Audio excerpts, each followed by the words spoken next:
Drácula, de Abraham Stoker, narrado por Josman Pinram. Capítulo 7. Recorte del Daily Graph, 8 de agosto, pegado en el diario de Mina Murray. De un corresponsal, Whitby. Una de las tormentas más fuertes y repentinas que se recuerdan acaba de pasar por aquí, con resultados extraños. El tiempo un tanto bochornoso, pero de ninguna manera excepcional para el mes de agosto. La noche del sábado fue tan buena como cualquier otra, y la gran cantidad de visitantes fueron ayer a los bosques de Mulgrave, la bahía de Robin Hood, el molino de Rigg, Ronswick, Staithes y los otros sitios de recreo en los alrededores de Whitby. Los vapores Emma y Scarborough hicieron numerosos viajes a lo largo de la costa y hubo un movimiento extraordinario de personas que iban y venían de Whitby. El día fue extremadamente bonito hasta por la tarde, cuando algunos de los chismosos que frecuentan el cementerio de la iglesia de East Cliff y desde esa prominente eminencia observan la amplia extensión del mar visible hacia el norte y hacia el este, llamaron la atención un grupo de colas de caballo muy altas en el cielo hacia el noroeste. El viento estaba soplando desde el suroeste en un grado suave que en el lenguaje barométrico es calificado como 2, brisa ligera. El guardacostas de turno hizo inmediatamente el informe, y un anciano pescador, que durante más de medio siglo ha hecho observaciones del tiempo desde East Cliff, predijo de una manera enfática la llegada de una repentina tormenta.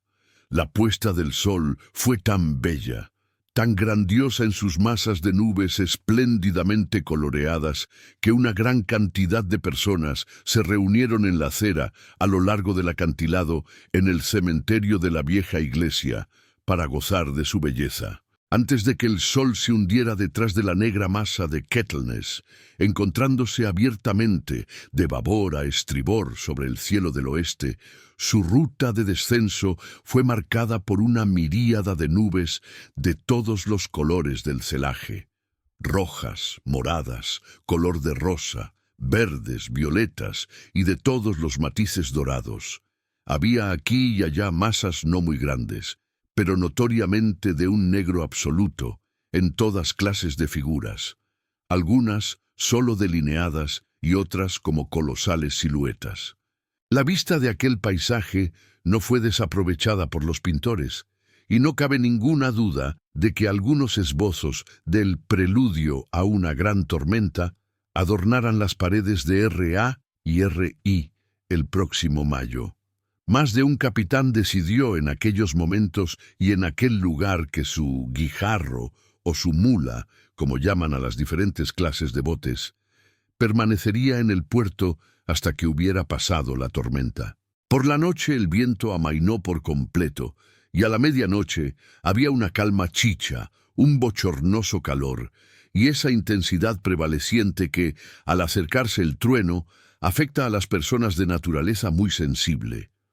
Solo había muy pocas luces en el mar, pues hasta los vapores costeños, que suelen navegar muy cerca de la orilla, se mantuvieron mar adentro y solo podían verse muy contados barcos de pesca. La única vela sobresaliente era una goleta forastera que tenía desplegado todo su velamen y que parecía dirigirse hacia el oeste. La testarudez o ignorancia de su tripulación fue un tema exhaustivamente comentado mientras permaneció a la vista, y se hicieron esfuerzos por enviarle señales para que arriaran velas, en vista del peligro. Antes de que cerrara la noche, se le vio con sus velas ondear ociosamente, mientras navegaba con gran tranquilidad sobre las encrespadas olas del mar, tan ociosamente como un barco pintado sobre un océano pintado. Poco antes de las 10 de la noche, la quietud del viento se hizo bastante opresiva, y el silencio era tan marcado que el balido de una oveja tierra adentro o el ladrido de un perro en el pueblo se escuchaban distintamente, y la banda que tocaba en el muelle, que tocaba una vivaracha marcha francesa, era una disonancia en la gran armonía del silencio de la naturaleza. Un poco después de medianoche llegó un extraño sonido desde el mar, y muy en lo alto comenzó a producirse un retumbo extraño, tenue, hueco. Entonces, sin previo aviso, irrumpió la tempestad, con una rapidez que en aquellos momentos parecía increíble y que aún después es inconcebible. Todo el aspecto de la naturaleza se volvió de inmediato convulso. Las olas se elevaron creciendo con furia, cada una sobrepasando a su compañera, hasta que en muy pocos minutos el vidrioso mar de no hacía mucho tiempo estaba rugiendo y devorando como un monstruo. Olas de crestas blancas golpearon salvajemente la arena de las playas y se lanzaron contra los pronunciados acantilados. Otras se quebraron sobre los muelles y barrieron con su espuma las linternas de los faros que se levantaban en cada uno de los extremos de los muelles en el puerto de Whitby. El viento rugía como un trueno y soplaba con tal fuerza que les era difícil incluso a hombres fuertes mantenerse en pie o sujetarse con un desesperado abrazo de los puntales de acero. Fue necesario hacer que la masa de curiosos desalojara por completo los muelles, o de otra manera las desgracias de la noche habrían aumentado considerablemente. Por si fueran pocas las dificultades y los peligros que se cernían sobre el poblado, unas masas de niebla marina comenzaron a invadir la tierra.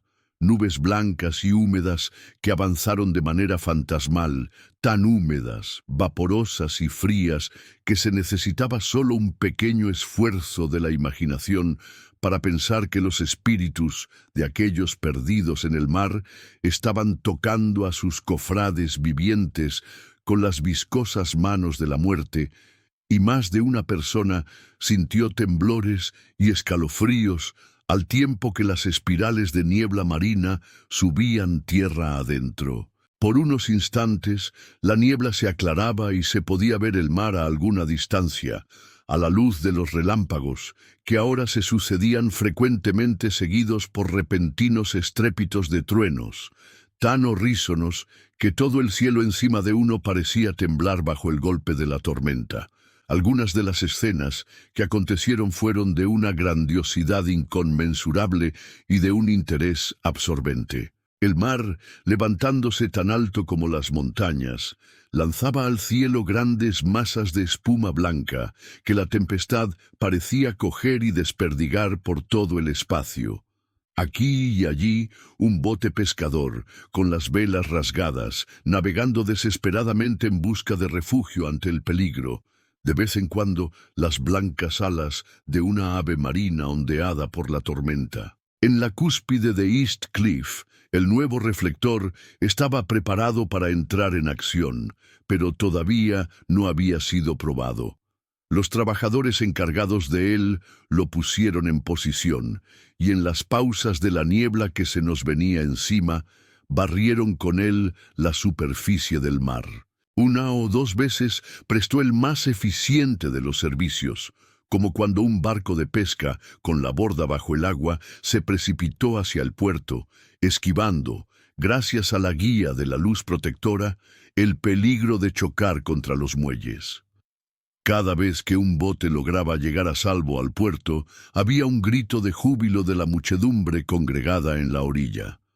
Un grito que por un momento parecía sobresalir del ventarrón, pero que era finalmente opacado por su empuje. Al poco tiempo el reflector descubrió a alguna distancia una goleta con todas sus velas desplegadas, aparentemente el mismo navío que había sido avistado esa misma noche. A esas horas, el viento había retrocedido hacia el este y un temblor recorrió a todos los espectadores del acantilado cuando presenciaron el terrible peligro en el que se encontraba la nave. Entre ella y el puerto había un gran arrecife plano, sobre el cual han chocado de tiempo en tiempo tantos buenos barcos, y que, con el viento soplando en esa dirección, sería un obstáculo casi imposible de franquear en caso de que intentase ganar la entrada del puerto.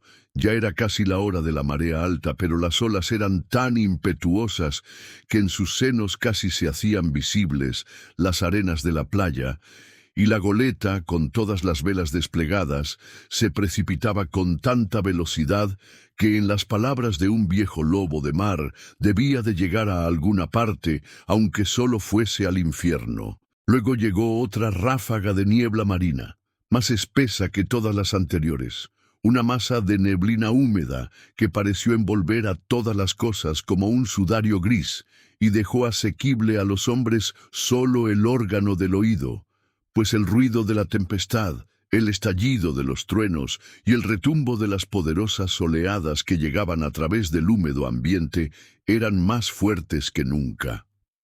Los rayos del reflector se mantuvieron fijos en la boca del puerto a través del muelle del este, donde se esperaba el choque, y los hombres contuvieron la respiración. Repentinamente, el viento cambió hacia el noreste, y el resto de la niebla marina se diluyó. Y entonces Mirabile Dictu, entre los muelles, levantándose de ola en ola a medida que avanzaba a gran velocidad, entró la rara goleta con todas sus velas desplegadas y alcanzó el santuario del puerto. El reflector la siguió, y un escalofrío recorrió a todos los que la vieron, pues atado al timón había un cuerpo, con la cabeza caída, que se balanceaba horriblemente hacia uno y otro lado con cada movimiento del barco. No se podía ver ninguna otra forma sobre cubierta. Un gran estado de reverencia y temor sobrecogió a todos cuando vieron que el barco, como por milagro, había encontrado el puerto, guiado solamente por las manos de un hombre muerto. Sin embargo, todo se llevó a cabo más rápidamente de lo que tardo en escribir estas palabras.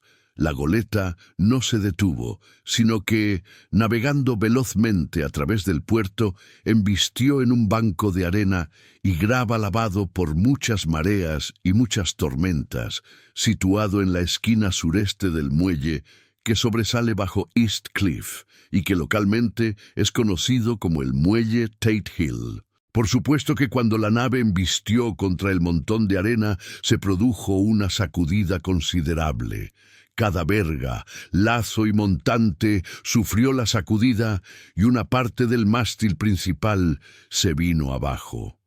Pero lo más extraño de todo fue que en el mismo instante en que tocó la orilla, un perro inmenso saltó a cubierta desde abajo, y como si hubiese sido proyectado por el golpe, corrió hacia adelante y saltó desde la proa a la arena, corriendo directamente hacia el empinado acantilado donde el cementerio de la iglesia cuelga sobre la callejuela que va hacia el muelle del este, tan pronunciadamente que algunas de las lápidas transatlánticas o piedras atravesadas, como las llaman vernacularmente aquí en Whitby, se proyectan de hecho donde el acantilado que la sostenía se ha derrumbado y desapareció en la oscuridad, que parecía intensificada justamente más allá de la luz del reflector. Sucedió que por casualidad, en aquellos momentos, no había nadie en el muelle de Tate Hill, pues todos aquellos cuyas casas se encontraban en la proximidad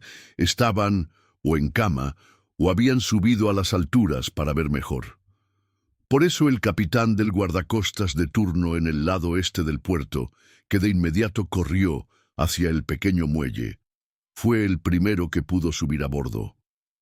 Los hombres que manejaban el reflector, después de escudriñar la entrada al puerto sin ver nada, dirigieron la luz hacia el buque abandonado y la mantuvieron allí. El capitán del guardacostas corrió sobre la cubierta de popa y cuando llegó al lado de la rueda se inclinó para examinarla y retrocedió de pronto como si estuviera bajo una fuerte emoción. Esto pareció picar la curiosidad general y un buen número de personas comenzaron a correr. Es un buen trecho el que hay desde Westcliff, pasando por el puente de Drawbridge hasta el muelle de Tate Hill, pero su corresponsal es un corredor bastante bueno, y llegué con buena ventaja sobre el resto de la gente. Sin embargo, cuando llegué, encontré en el muelle a una muchedumbre que ya se había reunido, y a la cual el capitán del guardacostas y la policía no permitían subir a bordo. Por cortesía del jefe de marineros, se me permitió, como corresponsal que soy, subir a bordo, y fui uno de los del pequeño grupo que vio al marinero muerto mientras se encontraba todavía atado a la rueda del timón. No era de extrañar que el capitán del guardacostas se hubiera sorprendido o que hubiera sentido temor, pues no es muy común que puedan verse cosas semejantes. El hombre estaba simplemente atado de manos, una sobre otra, a la cabilla de la rueda del timón.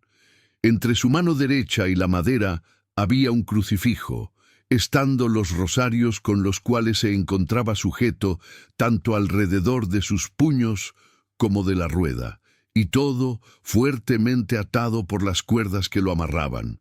El pobre sujeto puede ser que haya estado sentado al principio, pero el aleteo y golpeteo de las velas habían hecho sus efectos en el timón de la rueda y lo arrastraron hacia uno y otro lado, de tal manera que las cuerdas con que estaba atado le habían cortado la carne hasta el hueso. Una detallada descripción del estado de cosas fue hecha, y un médico, el cirujano Jetta M. Caffin, de East Elliot Place, No. 33, quien subió inmediatamente después de mí, declaró después de hacer un examen que el hombre debió haber estado muerto por lo menos durante 2 días. En su bolsillo había una botella cuidadosamente tapada con un corcho y vacía, salvo por un pequeño rollo de papel que resultó ser el apéndice del diario de bitácora. El capitán del guardacostas dijo que el hombre debió haber atado sus propias manos, apretando los nudos con sus dientes. El hecho de que el capitán del guardacostas fue el primero en subir a bordo puede evitar algunas complicaciones más tarde en la corte del almirantazgo, pues los guardacostas no pueden reclamar el derecho de salvamento a que pueden optar todos los civiles que sean primeros en encontrar un barco abandonado. Sin embargo, los funcionarios legales ya se están moviendo, y un joven estudiante de leyes está asegurando en altas y claras voces que los derechos del propietario ya están completamente sacrificados, siendo retenida su propiedad en contravención a los estatutos de manos muertas, ya que la caña del timón, como emblema, si no es prueba de posesión delegada, es considerada mano muerta. Es innecesario decir que el marinero muerto ha sido reverentemente retirado del lugar donde mantenía su venerable vigilancia y guardia, con una tenacidad tan noble como la del joven Casablanca, y ha sido colocado en el depósito de cadáveres en espera de futuras pesquisas. Ya está pasando la repentina tormenta y su ferocidad está menguando. La gente se desperdiga en dirección a sus casas, y el cielo está comenzando a enrojecer sobre la campiña de Yorkshire. Enviaré a tiempo para su próxima edición más detalles del barco abandonado que encontró tan milagrosamente la ruta hacia el puerto en medio de la tormenta. 9 de agosto. La secuela al extraño arribo del barco abandonado en la tormenta de anoche es casi más asombrosa que el hecho mismo. Resulta que la goleta es rusa, de Varna, y que es llamada Demetrio. Está llena casi enteramente de lastre de arena de plata, con solo una pequeña cantidad de carga. Muchas cajas grandes de madera llenas de tierra. Esta carga estaba consignada a un procurador de Whitby, el señor S. F. Billington, de la Creciente, No. 7, quien esta mañana fue a bordo y tomó posesión formal de los bienes consignados a nombre de él.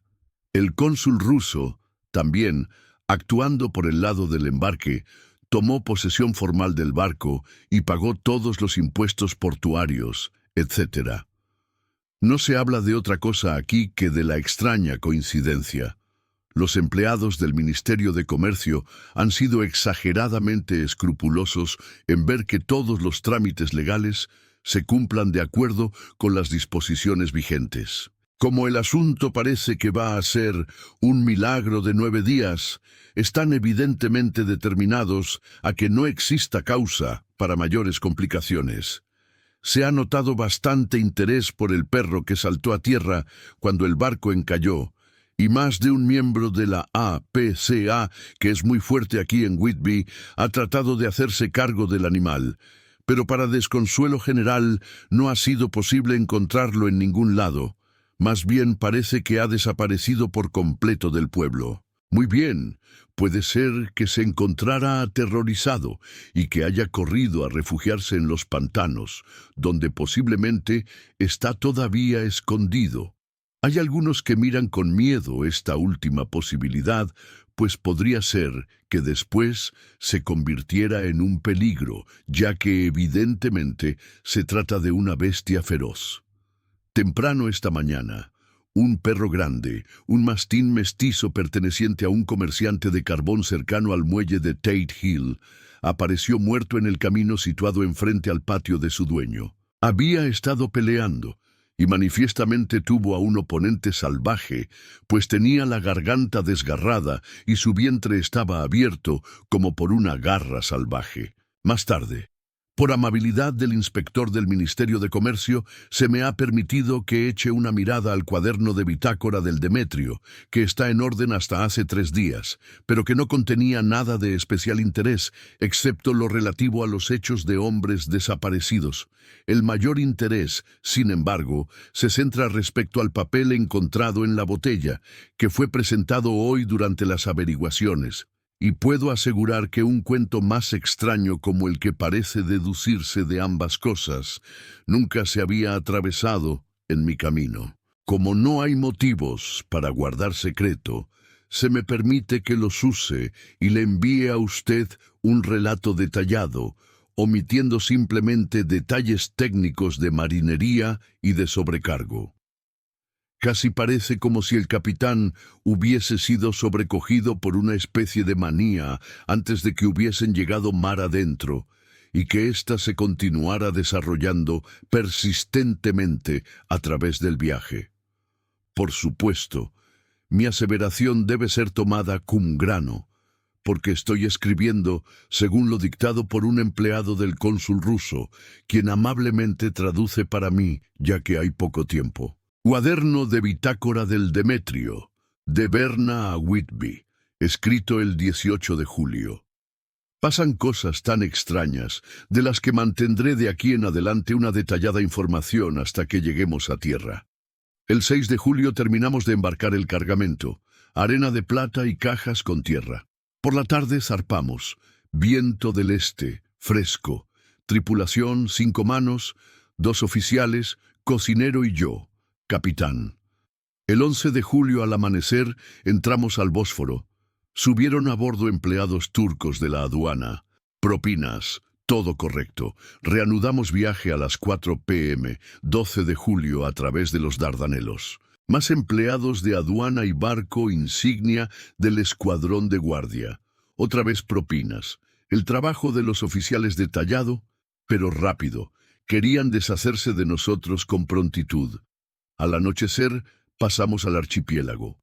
El 13 de julio, pasamos Cabo Matapán. La tripulación se encuentra insatisfecha por algo. Parece asustada, pero no dice por qué. El 14 de julio estuve un tanto ansioso por la tripulación. Todos los hombres son de confianza y han navegado conmigo otras veces. El piloto tampoco pudo averiguar lo que sucede. Solo le dijeron que había algo, y se persignaron. El piloto perdió los estribos con uno de ellos ese día y le dio un puñetazo. Esperaba una pelea feroz, pero todo está tranquilo. El 16 de julio, el piloto informó en la mañana que uno de la tripulación, Petrovsky, ha desaparecido. No pudo dar más datos. Tomó guardia a babor a las 8 campanas, anoche. Fue relevado por Abramov, pero no fue a acostarse a su litera. Los hombres, muy deprimidos, dijeron todos que ya esperaban algo parecido, pero no dijeron más, sino que había algo a bordo. El piloto se está poniendo muy impaciente con ellos. Temo más incidentes enojosos más tarde. El 17 de julio, ayer, uno de los hombres, Olgaren, llegó a mi cabina y de una manera confidencial y temerosa me dijo que él pensaba que había un hombre extraño a bordo del barco. Me narró que en su guardia había estado escondido detrás de la cámara de cubierta, pues había lluvia de tormenta, cuando vio a un hombre alto, delgado, que no se parecía a ninguno de la tripulación, subiendo la escalera de la cámara y caminando hacia adelante sobre cubierta para luego desaparecer.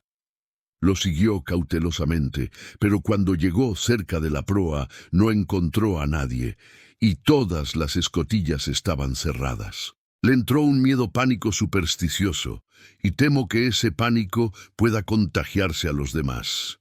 Adelantándome, hoy haré que registren todo el barco cuidadosamente, de proa a popa. Más tarde, ese mismo día, reuní a toda la tripulación y les dije que, como ellos evidentemente pensaban que había alguien en el barco, lo registraríamos de proa a popa.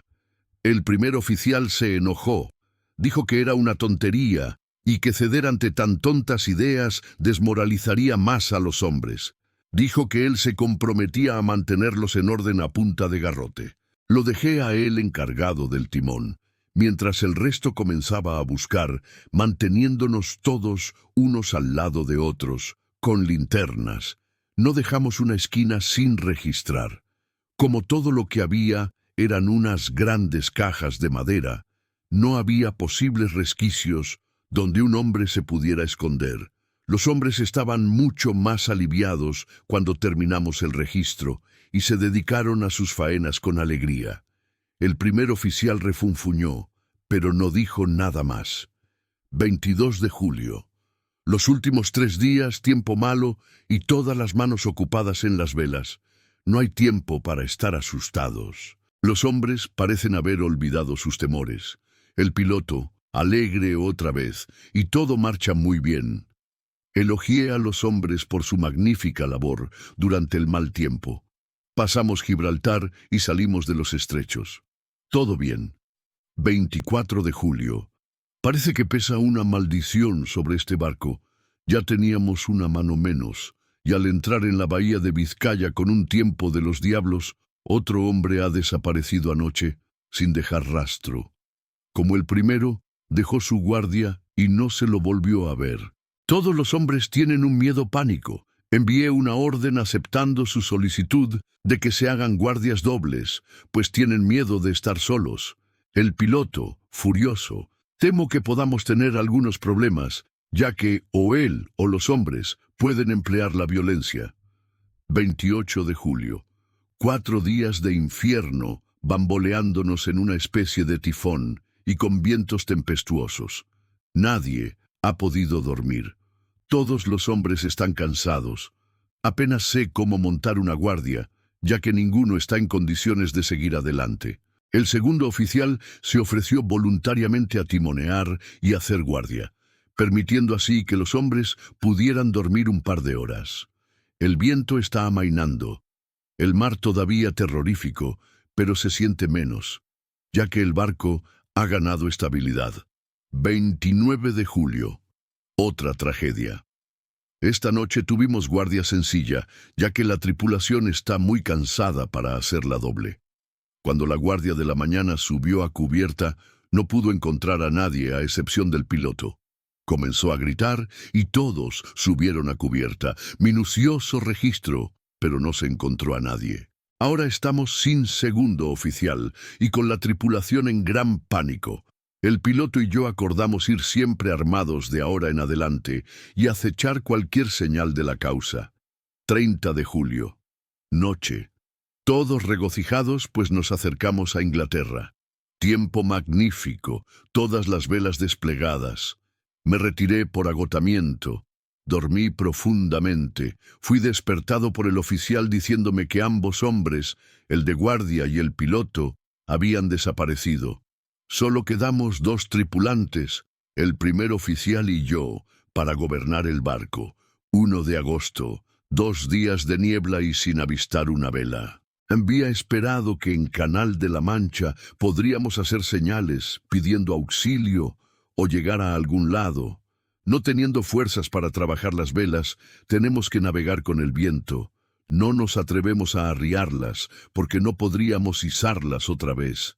Parece que se nos arrastra hacia un terrible desenlace.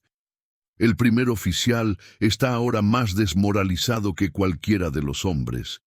Su naturaleza más fuerte parece que ha trabajado en su interior inversamente en contra de él.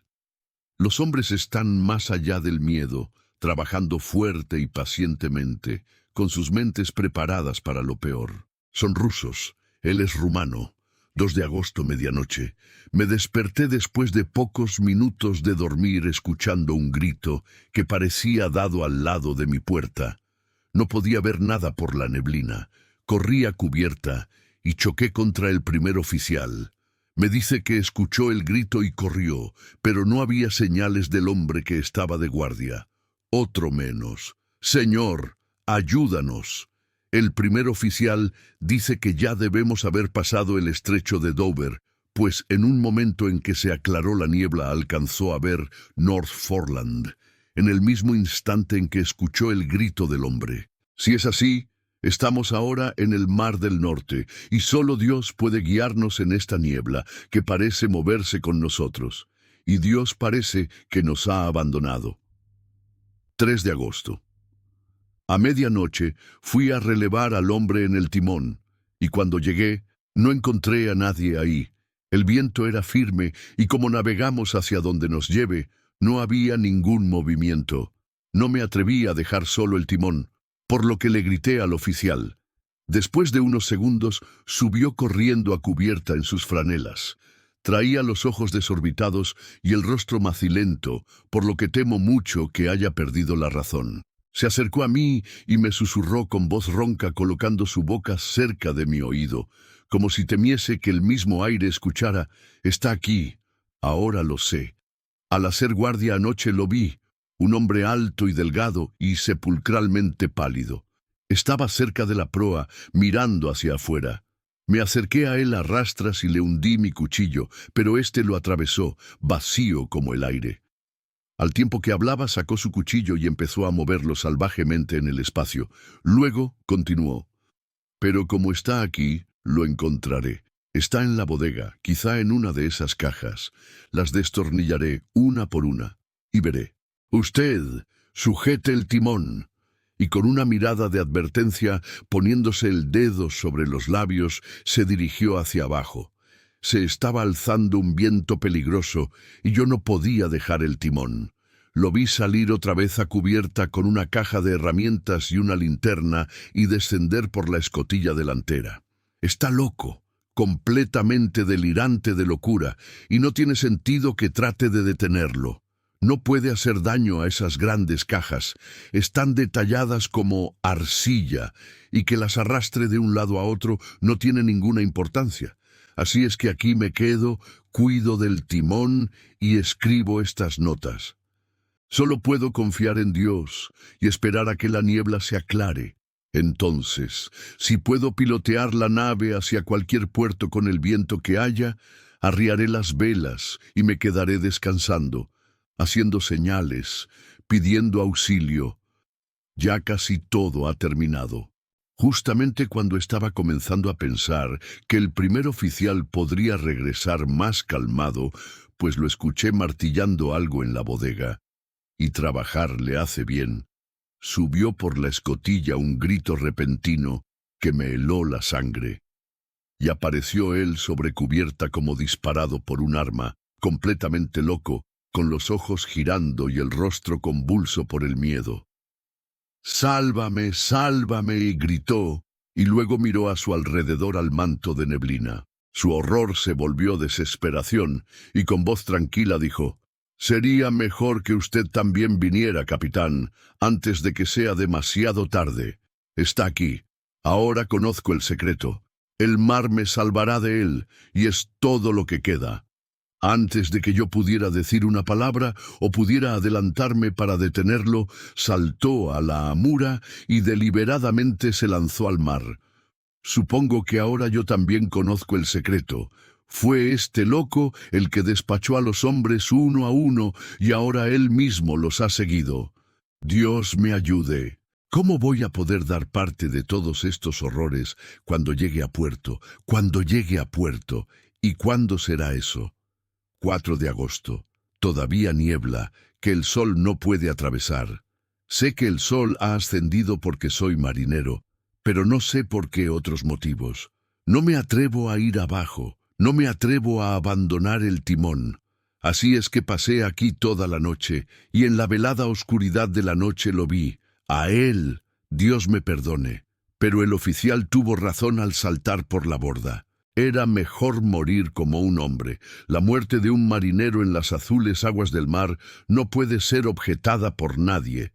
Pero yo soy el capitán y no puedo abandonar mi barco. Pero yo frustraré a este enemigo o monstruo, pues cuando las fuerzas comiencen a fallarme, ataré mis manos al timón, y junto con ellas ataré eso a lo cual él, no se atreve a tocar, y entonces, venga buen viento o mal viento, salvaré mi alma y mi honor de capitán. Me estoy debilitando, y la noche se acerca.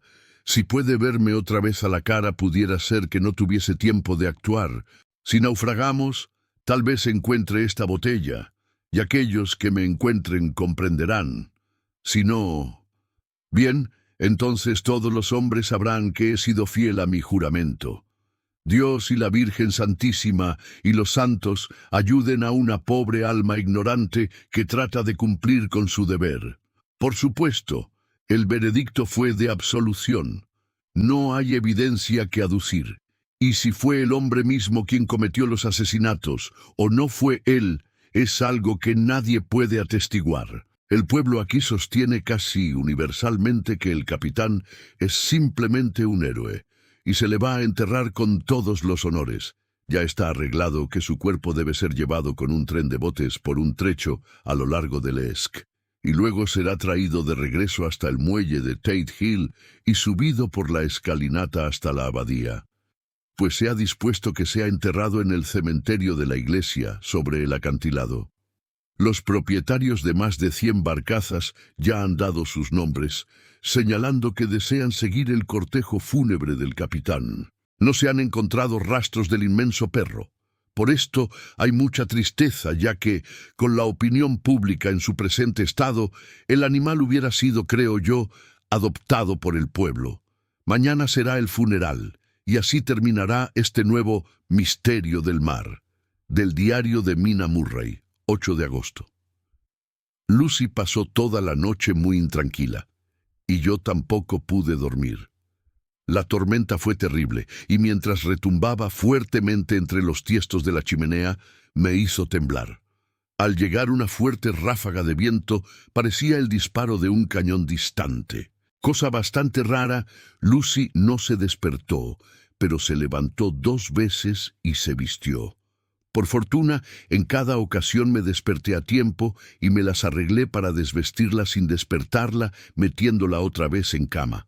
Es cosa muy rara su sonambulismo, pues tan pronto como su voluntad es frustrada de cualquier manera física, su intención, si es que la tiene, desaparece y se entrega casi exactamente a la rutina de su vida.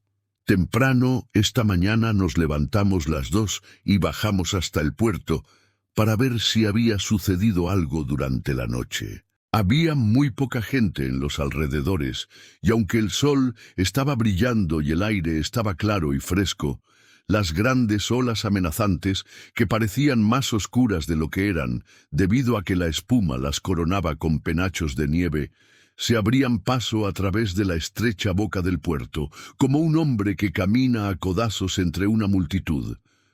Sin razón aparente, me sentí contenta de que Jonathan no hubiera estado en el mar, sino en tierra. Pero, ¿está en tierra o en mar? ¿Dónde está él y cómo? Me estoy poniendo verdaderamente ansiosa por su paradero. Si solo supiera lo que debo hacer y si pudiera hacer algo. 10 de agosto. Los funerales del pobre capitán, hoy, fueron de lo más conmovedor. Todos los botes del puerto parecían estar ahí, y el féretro fue llevado en hombros por capitanes todo el camino, desde el muelle de Tate Hill hasta el cementerio de la iglesia. Lucy vino conmigo, y nos fuimos muy temprano a nuestro viejo asiento, mientras el cortejo de botes remontó el río hasta el viaducto, y luego descendió nuevamente. Tuvimos una vista magnífica y vimos la procesión casi durante todo el viaje. Al pobre hombre lo pusieron a descansar cerca de nuestro asiento. de tal manera que nosotras nos paramos y, cuando llegó la hora, pudimos verlo todo. La pobre Lucy parecía estar muy nerviosa. Estuvo todo el tiempo inquieta y alterada, y no puedo sino pensar que sus sueños de la noche le están afectando. Hay algo muy extraño. No quiere admitirme a mí que hay alguna causa para su desasosiego, o si hay alguna causa, ella misma no la comprende. Hay un motivo adicional en el hecho de que el pobre anciano, el señor Swales, fue encontrado muerto esta mañana en nuestro asiento, con la nuca quebrada. Evidentemente, como dijo el médico, cayó de espaldas sobre el asiento, presa de miedo, pues en su rostro había una mirada de temor y horror que los hombres decían los hacía temblar. Pobre querido anciano, quizá ha visto a la muerte con sus ojos moribundos. Lucy es tan dulce y siente las influencias más agudamente que otra gente. Ahora mismo está muy excitada por un pequeño detalle al que yo no le presté mucha atención, aunque yo misma quiero mucho a los animales. Uno de los hombres que siempre subía aquí para mirar los botes era seguido por su perro. El perro siempre estaba con él. Los dos son muy tranquilos, y yo nunca vi al hombre enojado, ni escuché que el perro ladrara.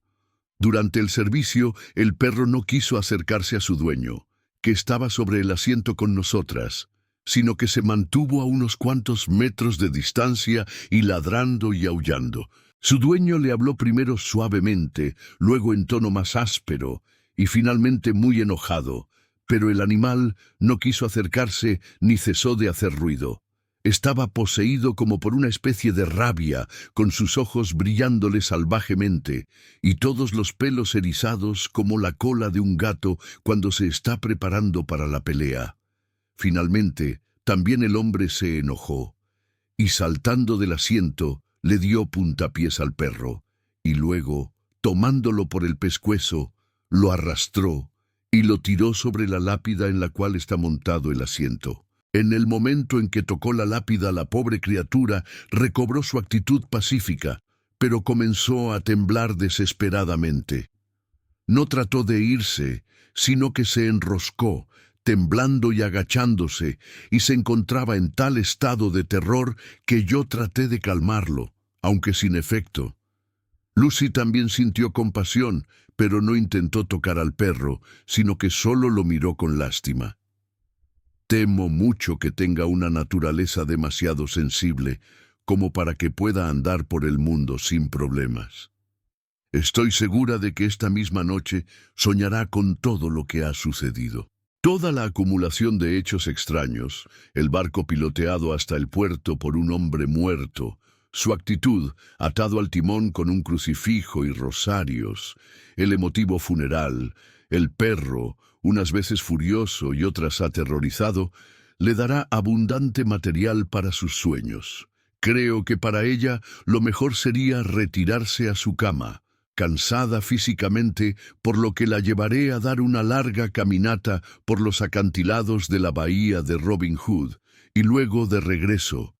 No creo que después le queden muchas inclinaciones para caminar dormida. Fin del capítulo 7. No olvides suscribirte y activar la campanita. Nos vemos en el próximo capítulo.